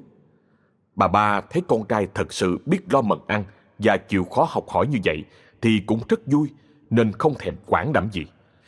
Thầy Phởm đứng ở giữa mảnh đất nhìn ngắm xung quanh một hồi. Sau đó ông quay lại nhìn Toàn, cất giọng: Cậu tìm cho tôi một cây chuối hột, đem trồng ở góc trong cùng ở đằng kia. Xong rồi tôi sẽ nói tiếp. Toàn ngay lập tức sai thằng Cò đi làm. Xong xuôi, thầy Phởm liền đi tới bên cây chuối. Ông ta dùng một con dao nhỏ rạch một đường dài trên thân cây chuối, rồi đặt cái ống trúc có chứa đựng vong hồn của Út Phượng vào. Sau đó, ông ta lấy ra trong túi áo một lá bùa dán vào cái chỗ bị trách đó, rồi thì thầm đọc chú ngữ. Toàn đứng đó quan sát. Hắn không dám lại gần. Thầy Phẩm sau khi xong việc thì mới ung dung quay lại chỗ của Toàn. Ông ta mỉm cười nói: Xong rồi, giờ mọi chuyện còn lại phải do cậu tự làm đó. Toàn chưng hửng. Hắn mở to đôi mắt ra nhìn thầy Phẩm, khuôn mặt ngơ ngác hỏi: Con hả thầy? Đúng vậy, chỉ có cậu mới làm được thôi. Nhưng cụ thể là sao thầy? Thầy Phẩm lúc này mới nhìn về cây chuối, cất giọng đều đều: Bắt đầu từ đêm nay, cậu phải canh đúng 12 giờ đêm, âm thầm đem manh chiếu cũ ra ngủ ở gốc cây chuối đó. Cậu phải vuốt ve âu yếm nó, vừa làm vừa khấn tên tuổi của cậu, nguyện vọng của cậu. Đợi tới khi cây chuối trổ bông, vẫn phải tiếp tục luyện cho tới lúc cây chuối vặn mình kêu. Bông chuối nở ra rồi thì cậu phải dùng một cái chai sạch lập tức hứng nhựa từ bông chuối tiết ra. Nhớ là trong quá trình luyện, cậu không được đeo bùa, phép, nanh heo, vì như vậy sẽ không linh ứng. Toàn nghe xong thì vã mồ hôi hột. Hắn cứ nghĩ đơn giản lắm cho tới lúc này. Nghĩ tới đêm đêm phải ra nằm một mình bên cạnh vong hồn của Út Phượng thì quả thật là chuyện không dễ dàng chút nào. Toàn hít lấy một hơi, nhìn thầy Phẩm hỏi: Thầy, vậy rồi cái nước đó sử dụng sao hả thầy? Gã thầy bùa trả lời: Cậu cứ tìm ngay đối tượng mà cậu muốn sở hữu, cho cô ta uống nước đó bằng bất kỳ hình thức nào. Thường thì nếu luyện bùa yêu thông dụng, cậu chỉ việc bôi lên người thì tất cả mọi cô gái sẽ đi theo cậu. Nhưng đó là lúc họ bị mất tâm thức. Nhưng tôi nghĩ nhiều cô theo quá cũng phiền phức lắm, đúng không? Thầy Phẩm vừa nói vừa nháy mắt mỉm cười với Toàn. Hắn cũng hiểu ý tứ trong câu nói của ông ta là cái gì, rồi lại nghĩ đến chị Hồng. Thì lúc này trong lòng của hắn như đang có một ngọn lửa tình thiêu đốt. Toàn không còn sợ nữa mà ngay lập tức gật đầu. Hắn hạ quyết tâm bằng mọi giá phải thực hiện cho xong cái thứ bùa yêu này, để cho chị Hồng phải tự ngã vào vòng tay của hắn, toàn tâm toàn ý yêu hắn vô điều kiện. Vậy là Toàn bắt đầu những chuỗi ngày phải ngủ một mình giữa đêm khuya thanh vắng để luyện bùa. Có những lúc hắn cảm thấy như có ai đó đang nằm ở bên cạnh, rồi lại cảm thấy như có một vòng tay mềm mại đang ôm lấy thân thể của hắn mà vuốt ve. Dần dần Toàn cũng đã quen với những cảm giác ma mị đó mà không còn sợ nữa. Rồi cuối cùng cây chuối cũng trổ bông. Toàn nhìn thấy thì trong lòng chua như mỡ hội. Hắn nghĩ thầm trong bụng là con đường đi tới đích cũng đã gần lắm rồi. Cố nhẫn nại thêm một chút nữa thôi là mọi chuyện sẽ thành công, đúng như những gì mà hắn đã ngày đêm mong đợi. Ngày cuối cùng, Toàn hứng lấy những giọt nước sền sệt đục ngầu đang rỉ ra từ bên trong hoa chuối, rồi chạy như bay vào nhà. Hắn tìm thầy Phẩm để đưa cho ông ta xem thành quả. Sau đó hồ hởi nói: Thầy, con làm được rồi nè thầy. Thầy Phẩm mỉm cười, nhìn Toàn gật gù trả lời: Tốt, như vậy là tốt rồi. Bây giờ thì không còn chuyện của tôi nữa. Tôi xin phép từ giả để còn lo việc khác. Toàn cũng không giữ thầy Phẩm ở lại làm cái gì, vì hắn nghĩ một người cau tay ấn như ông ta thì chắc chắn sẽ còn có rất nhiều mối khác. Toàn cũng không cần chờ đợi phải chứng thực về thứ bùa yêu này. Đó là bởi vì hắn hoàn toàn tin tưởng vào tài phép của gã thầy bùa tên Phẩm. Toàn mỉm cười thân thiện. Hắn dùng giọng tôn kính nhìn ông ta mà nói: Dạ, vậy con xin cung tiễn thầy. Con cảm ơn thầy rất nhiều vì đã giúp con đạt được nguyện vọng. Thầy chờ con chút nha. Nói xong, Toàn quay lưng bỏ đi ra ngoài. Một lát sau hắn trở vào. Trên tay còn cầm theo một chiếc hộp bằng gỗ khá lớn. Toàn đặt chiếc hộp lên bàn. Mở ra thì bên trong toàn là vàng thẻ. Toàn đẩy chiếc hộp về phía của thầy Phẩm, nói: Dạ, con xin gửi thầy chút lòng cảm ơn, mong thầy nhận cho. Thầy Phõm nhìn thấy mấy miếng vàng lấp lánh đó thì đôi mắt liền trở nên sáng rực. Ông ta tươi cười gật đầu ngay lập tức, nhận lấy chiếc hộp, đóng nắp lại kỹ càng, rồi mới nhìn Toàn căn dặn: Nhưng mà cậu nhớ, một khi cô ta ở bên cạnh cậu thì cậu không được ăn thịt mèo đen. Như vậy thì bùa sẽ mất tác dụng. Còn chưa kể... Sao hả thầy? Thầy Phõm định nói gì đó, nhưng không hiểu sao tự nhiên lại ngừng. Ông ta mỉm cười lắc đầu rồi nói tiếp: Không có gì, cậu chỉ cần nhớ như vậy là được rồi. Toàn vô thức gật đầu. Đích thân hắn tiễn thầy Phõm đi ra cổng nhà, rồi cứ đứng đó nhìn theo bóng dáng của ông ta cho tới khi dần mất dạng. Toàn bắt đầu thực hiện ngay kế hoạch của mình. Kể từ hôm bị chị Hồng nói thẳng vào mặt thì cũng đã gần 3 tháng rồi. Bây giờ hắn mới quay lại nhà chị. Toàn mỉm cười thân thiện. Hắn nhìn chị Hồng rồi cố tỏ ra bình thường, như không hề có ý đồ nào khác nữa mà nói: Chị Hồng, ngày mai em đi lên tỉnh làm việc rồi. Em xin phép vô nhà đốt cho anh Vĩnh cây nhang, được không chị? Chị Hồng thấy lúc này đang là giữa ban ngày, cộng thêm với thái độ chân thành của Toàn nữa, thì cũng gật đầu đồng ý. Toàn vui vẻ cất lời cảm ơn chị. Sau đó hắn mới bước vô nhà, tiến tới bàn thờ của anh Vĩnh. Vừa cắm xuống 3 cây nhang, Toàn giả bộ chắp tay khấn vái, nhưng lại liếc mắt nhìn lên tấm di ảnh của anh Vĩnh, nhếch miệng mỉm cười nói thầm trong bụng: Mày ngu lắm. Sai lầm lớn nhất của mày là cưới được một cô vợ đẹp mà không biết giữ. Ngay lúc này, ở bên ngoài có tiếng của ai đó đột nhiên vang lên gọi chị Hồng. Chị liền ngó ra ngoài để nghe ngóng, thì Toàn đã nhanh tay đổ ngay cái thứ bùa yêu mà hắn đã chuẩn bị sẵn vào trong bình trà của chị. Ở bên ngoài, giọng thằng cò sang sảng: Anh Toàn có ở đây không chị Hồng ơi? Bà ba kêu ảnh về có việc gấp á. Toàn nhanh miệng lên tiếng: Tao đây nè. Nói với má tao là tao về liền, nghe. Rồi hắn giả lả quay qua lịch sự chào chị Hồng, lại cố tỏ ra điệu bộ bình thường nhìn chị và nói: Dạ, em chào chị, em về. Một lần nữa em xin lỗi chị. Nhưng chị Hồng lại xua tay, thái độ đã bớt khó chịu với Toàn hơn lúc trước. Chị trả lời: Không có gì, chúc cậu mần ăn thuận lợi nghe. Toàn gật đầu mỉm cười vui vẻ đi ra về, mà không hề ngó lại, vì hắn cố ý muốn tạo cho chị Hồng cảm giác yên tâm và tin tưởng về mình hơn. 1 tháng sau, đúng là bộ yêu đã phát huy tác dụng. Chị Hồng tự nhiên cảm thấy trong lòng của mình có một cảm giác gì đó rất lạ. Chị luôn cảm thấy trống vắng, như thiếu một cái gì đó mà không thể nào hiểu được. Một người lúc nào cũng tiều tụy trông thấy rõ. Rồi một lần tình cờ, chị phát hiện ra Toàn vẫn chưa đi lên tỉnh. Hay nói đúng hơn là do hắn cố tình để cho chị Hồng nhìn thấy mình. Lúc này thì chị Hồng mới đột nhiên tươi vui trở lại. Chị cười nói vui vẻ với hắn, thậm chí còn cố tình chủ động tìm cách gặp hắn để nói chuyện tâm tình.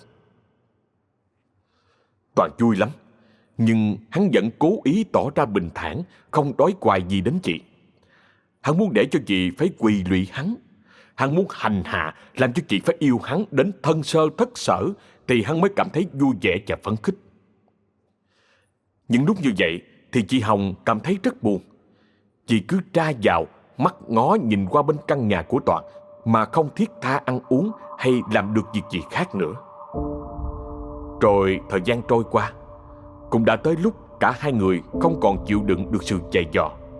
Và rồi trong cơn khát tình cháy bỏng, hai người liền lao vào nhau như hai mảnh ghép dính chặt không thể nào tách rời. Về phần của Toàn, hắn càng gần gũi chị Hồng bao nhiêu thì lại càng thêm say đắm chị bấy nhiêu, chứ không phải khi xong rồi thì chán ghét. Những cô gái khi trước đã bước qua cuộc đời của Toàn đều chóng vánh. Hắn chỉ vui chơi qua đường, nhưng riêng đối với chị Hồng, không hiểu sao càng dấn thân vào thì hắn lại càng muốn mãi mãi được ở bên chị. Có lẽ bây giờ Toàn đã cảm nhận được về thứ gọi là tình yêu. Bởi vì chị Hồng yêu hắn bằng tất cả tấm chân tình. Chị đối xử với hắn luôn dịu dàng và âu yếm. Chị giống như một người vợ hiền ngoan, luôn lắng nghe và chia sẻ với hắn về tất cả những chuyện xảy ra trong cuộc sống, hay thậm chí là chuyện của gia đình. Điều mà từ trước tới nay không có mấy ai làm được với Toàn như vậy. Một ngày đẹp trời, Toàn thông báo với bà Ba Phiến là hắn sẽ chính thức cưới chị Hồng về làm vợ. Bà Ba nghe xong thì đột nhiên lên cơn đau tim, rồi ngã lăn đùng ra bất tỉnh. Có lẽ bà ta bị sốc, bởi dù sao thì Toàn cũng là con trai một, gia đình đã thuộc hàng danh giá, mà hắn lại đi cưới một người đàn bà lớn tuổi hơn mình. Không những vậy, lại còn đã qua một lần đò nữa, thì không biết gia đình bà phải giấu mặt vào đâu. Toàn mặc kệ tất cả, thậm chí là mặc kệ luôn sự phản đối của bà Ba Phiến, để quyết tâm cưới cho bằng được chị Hồng. Ngày hôn lễ diễn ra cũng là ngày mà bà Ba Phiến vì không chịu nổi sự đả kích, bà ta cảm thấy có lỗi với liệt tổ liệt tông, nên mới hước lên vài cái, rồi sau đó cũng trút hơi thở cuối cùng. Vậy đó mà Toàn vẫn thản nhiên tiếp tục tiến hành hôn lễ.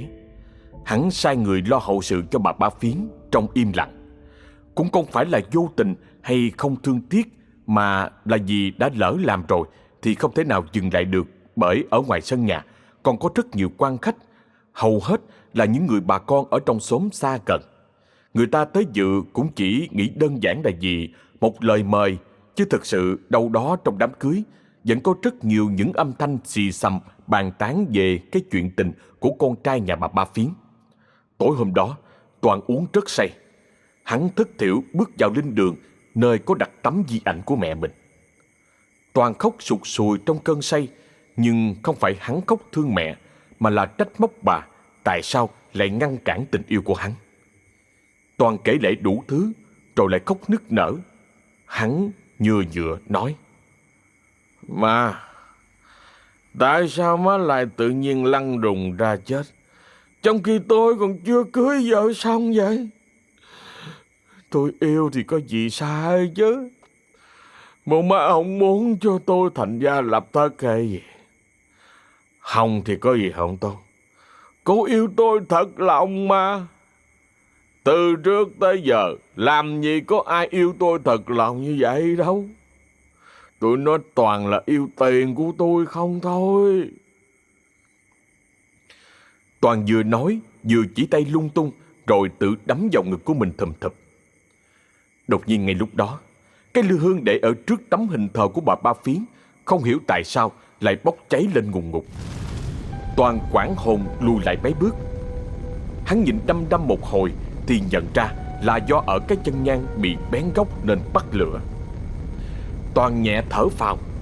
Hắn nhanh chóng bước tới lấy đồ dập lửa, nhưng lại tiếp tục bị hoảng hồn vì có một cái bóng đen nhỏ xíu đột nhiên phóng phèo qua mặt của hắn.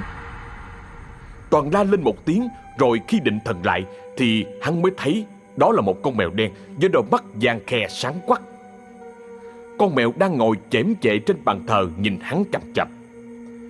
Toàn khẽ nhíu mày. Hắn không biết con mèo này từ đâu xuất hiện, lại đúng vào cái lúc muốn dọa chết người như vậy. Toàn bắt đầu bực mình. Hắn cầm cái chân đế để đèn cày đập một phát, làm cho con mèo phóng chạy rồi biến đi đâu mất dạng. Toàn thở hắt ra một hơi. Lúc này cũng cảm thấy khá mệt, nên mới rời khỏi linh đường quay trở về phòng. Nhưng khi vừa bước vào buồng, hắn lại không thấy chị Hồng đâu. Toàn gọi lớn: "Hồng ơi, em đâu rồi?" Chị Hồng bỗng từ ở ngoài cửa đi vào. Chị mỉm cười nhìn Toàn nói: "Em đi pha nước giải rượu cho anh." Toàn cười hạnh phúc. Hắn cảm thấy may mắn khi có được tình yêu của chị Hồng. Toàn cứ đắm chìm trong niềm đam mê quan lạc mà quên mất luôn cả việc mẹ của mình vừa đột tử. Vài tháng sau đó, Toàn nghiễm nhiên trở thành ông chủ của căn nhà 3 tấm to lớn nhất nhì ở trong vùng. Tất cả mọi thứ bây giờ đều do một mình hắn thuộc quyền đứng tên và sở hữu. Chị Hồng thì vẫn trong vai người vợ hiền, hết mực yêu thương chồng. Gia đình hắn cứ tưởng như vậy là đã hạnh phúc, cho tới khi một ngày Toàn nhận được một lời mời đi ăn giỗ. Đám giỗ cũng là người ở trong xóm gần gũi, nên Toàn cũng đành phải nể mặt mà đi qua ăn.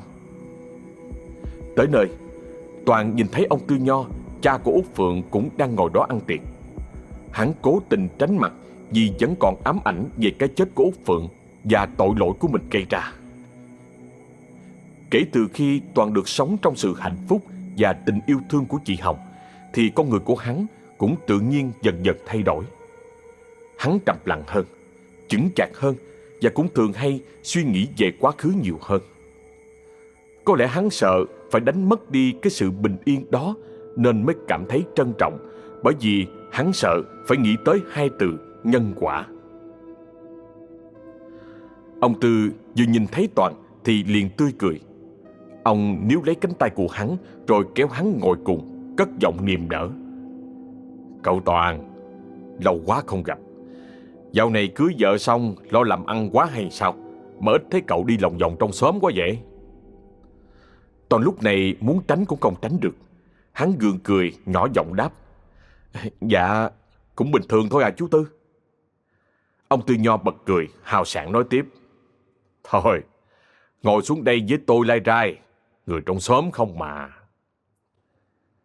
Toàn miễn cưỡng gật đầu. Hắn không biết từ chối như thế nào, nên cũng đành phải ngồi uống vài ba ly với ông Tư Nho cho phải phép. Bữa tiệc kéo dài hơn 1 giờ, rồi Toàn cũng đứng lên, cúi đầu xin phép đi về trước vì nhà còn có việc. Phải nói là bây giờ Toàn rất khác. Từ cách hành xử cho tới lời ăn tiếng nói đều rất trưởng thành, chứ không còn ngang tàn hay bốc đồng hơn 1 năm về trước nữa. Về tới nhà, Toàn không thấy chị Hồng đâu. Hỏi thằng Cò thì nó nói chị nhận được thư từ bên nhà ngoại gửi lên, nói là má của chị bị bệnh cho nên chị phải về gấp. Toàn nghe vậy thì trong lòng mặc dù khá là lo lắng, nhưng cũng không thể đuổi theo chị Hồng được, vì xe về quê mỗi ngày chỉ có 1 chuyến. Hắn đành phải thở dài ở nhà chờ đợi. Tối đến, Toàn đột nhiên cảm thấy trong người có hơi chút khó chịu. Hắn không ngủ được, bèn mở mùng đi ra ngoài hành lang ngồi hóng gió đêm. Đang ngồi thả hồn để tận hưởng những cơn gió mát lạnh từ ở dưới triền sông thổi hắt lên, thì Toàn đột nhiên nhìn thấy có 2 cái bóng đen đang thoát ẩn thoát hiện ở bên ngoài cánh cổng. Hắn cố căng mắt ra nhìn, nhưng không trông thấy rõ được mặt mũi. Nghĩ là người quen nên Toàn mới liền đi ra ngoài coi thử. Vừa đi, hắn vừa hỏi lớn. Ai đó? 2 cái bóng đen kia không trả lời. Toàn tiếp tục hỏi thêm nữa. 2 lần, 3 lần, nhưng cũng không có một câu hồi đáp. Lấy làm lạ, Toàn cố đi thật nhanh để ra ngoài coi rốt cuộc là ai mà đang đêm còn lãng vãng ở nhà của mình. Nhưng khi ra tới ngoài cổng thì Toàn lại không nhìn thấy ai cả. Hắn khẽ nghiêng đầu ngơ ngác ngó giáo giác xung quanh, thì đột nhiên lúc này có một cơn gió lạnh từ đâu thổi thốc vào người, làm cho Toàn bất giác cảm thấy rụt mình.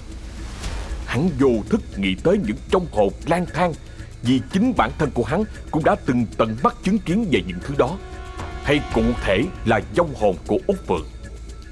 Toàn vội vã quay trở vào nhà, nhưng vừa mới đi được có vài bước thì hắn lại nghe thấy có ai đó gọi tên của mình văng vẳng.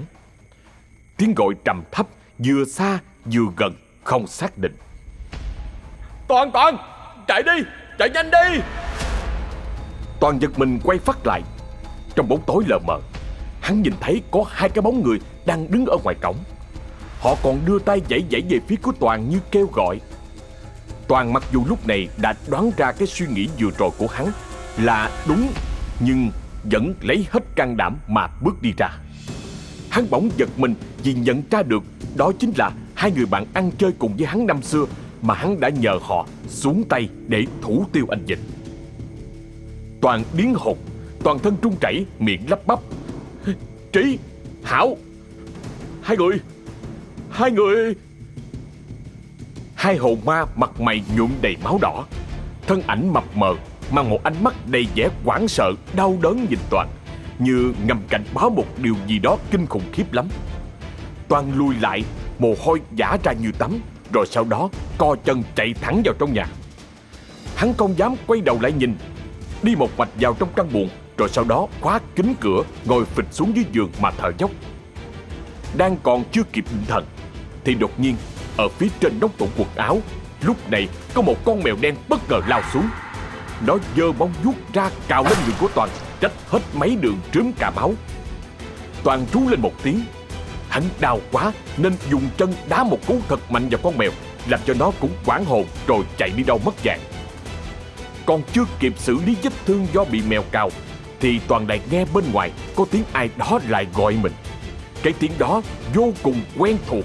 Toàn ơi, cứu ma, cứu ma.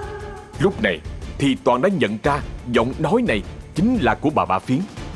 Hắn giật thoát mình vì hắn ý thức được mẹ của hắn đã chết rồi. Tiếng gọi lúc này lại cất lên sát gần bên cánh cửa buồng, giọng điệu như rên rỉ. Toàn ơi, cứu ma, ma đau quá.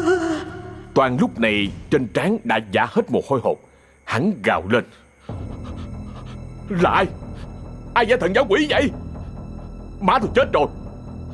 Đột nhiên ở bên ngoài lại im lặng như tờ, hoàn toàn không nghe thấy bất kỳ một âm thanh nào khác nữa. Toàn vẫn đứng ở đó nhìn lăm lăm ra ngoài. Không nghe thấy gì thì hắn bước lại gần rồi áp sát tay của mình vào trong cánh cửa.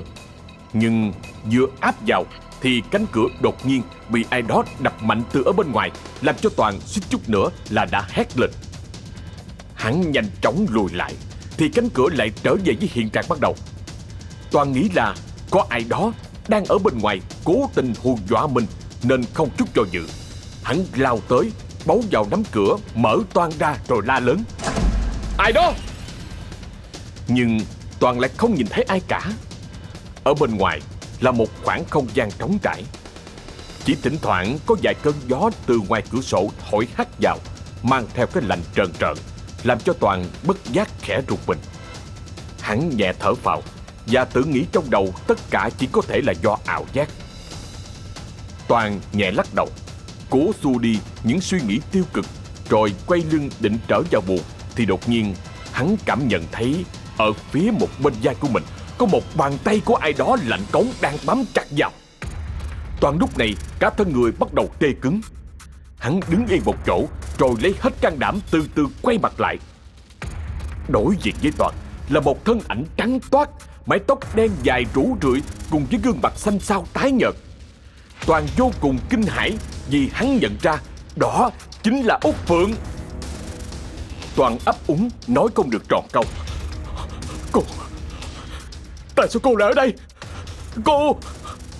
Út Phượng đột nhiên bật khóc. Cô nói trong nức nở. Tại sao anh bỏ rơi mẹ con em? Sao anh không chịu nhận mẹ con em? Anh tàn nhẫn lắm. Toàn chưa kịp trả lời, hay nói đúng hơn là hắn không thể trả lời, thì Út Phượng đã đột nhiên cười trẻ lên. Cái miệng của cô biến dị kéo dài ra tới mang tai. Giọng lúc này cũng trở nên lanh lảnh. Khốn nạn, mày phải trả giá cho những gì mày làm, thằng Sở Khanh. Út Phượng vừa dứt lời thì cũng là lúc hai mắt của cô trợn ngược. Một trận cuồng phong nổi lên từ ở bên ngoài, ập thẳng vào trong nhà, làm cho tất cả đồ đạc cũng rơi vỡ, tạo ra những âm thanh nghe loảng xoảng. Vào giây phút mà thân ảnh của Út Phượng đang chuẩn bị lao vào Toàn thì thằng cò đột nhiên từ bên ngoài chạy vào. Nó hớt hơ hớt hải la lớn. Anh Toàn ơi, không may rồi, nhà máy xay lúa của mình tự nhiên bị nổ, máy móc hư hết trơn hết trọi rồi, còn bị cháy hết mấy cái cò chứa lúa nữa. Nhưng Toàn lúc này đâu có quan tâm gì tới chuyện mà thằng cò thông báo, bởi vì hắn vừa mới được thoát chết trong gang tấc. Mặt mày cắt không còn một giọt máu. Hắn thở hổn hển rồi đột nhiên lăn đùng ra bất tỉnh. Thằng cò đi mời thầy thuốc. Họ nói là do Toàn bị ngộ độc thức ăn cho nên mới bị xuất huyết dạ dày, dẫn đến tình trạng vì quá đau mà bất tỉnh nhân sự. Toàn nằm nghỉ một ngày thì cũng đã tỉnh lại được, nhưng bụng của hắn vẫn còn đau ê ẩm, không thể nào ngồi dậy. Thằng cò nghe thầy thuốc nói là đi kiếm lá sống đời để về giã ăn với muối hột thì sẽ có thể giảm đau được phần nào, nên nó liền bỏ ra ruộng để đi hái về cho chủ. Cò đi trong buổi chiều chạng vạng, rồi không hiểu vô tình làm sao nó lại đi ngay tới cái chỗ mà chính nó với Toàn năm xưa đã bày ra mưu kế để giết chết anh Vĩnh nhằm thực hiện ý đồ đen tối. Thằng cò bị ngã trượt chân, trúng vào một cây cọc có đầu nhọn quắt chĩa ngược lên. Nó chết bất đắc kỳ tử không kịp ngáp. Đôi mắt vẫn còn nở to, nhìn trân trân về phía bóng dáng của một người đàn ông đang đứng nhìn nó chằm chằm. Toàn ở nhà một mình, đợi hoài cũng không thấy thằng cò về thì cũng đâm ra sốt ruột. Hắn cố gượng ngồi dậy, từng bước chậm rãi đi ra ngoài nhà để thay đổi chút không khí, vì nằm hoài trong buồng cũng cảm thấy ngột ngạt. Đúng lúc, chị Hồng cũng từ ở ngoài cửa bước vào. Vừa nhìn thấy chị thì khuôn mặt của hắn đột nhiên bừng sáng trở lại. Hắn mỉm cười cất giọng: "Em về rồi hả? Má sao rồi em?" Chị Hồng không trả lời, lẳng lặng bước tới gần Toàn, rồi bất ngờ vung dao đâm vào ngực của hắn bằng một nhát vô cùng chí mạng. Toàn đổ gục xuống dưới sàn nhà, máu túa ra trải đầy loang lổ ở trên nền gạch bông đỏ thẫm. Chị Hồng bất ngờ quỳ thụp xuống. Chị đưa đôi mắt long lanh nhìn Toàn, dần trút hơi thở cuối cùng, rồi bất giác hai hàng nước mắt của chị bỗng lăn dài trên má. Chị cầm lấy bàn tay của hắn áp vào mặt của mình, nhưng không nói một lời nào. Rồi sau đó, chị Hồng đột nhiên lại rút con dao ở trên ngực của Toàn ra, tự đâm vào ngực của chị. Một dòng máu đỏ tươi phun trào và chấm dứt cuộc đời. Người đàn bà vì vô tình mà trở thành nguyên nhân cho tất cả nguồn cơn mọi chuyện. Xác của hai người nằm song song trong tư thế mặt hướng về nhau, trong cái nhìn đầy lạnh lùng của một người đàn ông đang đứng ở bên ngoài cánh cửa. Không ai biết rằng hôm đó trong đám giỗ, Toàn đã vô tình ăn trúng phải thịt mèo đen. Và câu chuyện của chúng ta đến đây là kết thúc rồi. Cảm ơn quý vị khán giả đã dành chút thời gian để lắng nghe truyện của ngày hôm nay. Và kính thưa quý vị, đây là một truyện có một cái kết mở vô cùng bí ẩn. Và chúng ta cùng nhau suy đoán cái kết mở này nó như thế nào. Lý do tại sao Toàn ăn phải thịt mèo đen. Và tại sao ông thầy bùa người cao miên lại bỏ lửng một cái câu nói. Mọi người có nhớ không? Và lý do tại sao mà Toàn ăn trúng thịt mèo đen ở trong cái bữa đám giỗ khi ngồi cùng với ba của Út Phượng. Và ai sẽ là người bí ẩn trong cái kết của truyện ngày hôm nay? Chúng ta cùng nhau bàn luận ở dưới phần comment nha quý vị. Và để tiếp thêm động lực cho tôi nữa thì ngoài bình luận ra, chúng ta cùng nhau đăng ký kênh để cho kênh ngày càng phát triển, để có nhiều truyện hay nữa để gửi tới mọi người nghe. Và bây giờ, xin chào và hẹn gặp lại.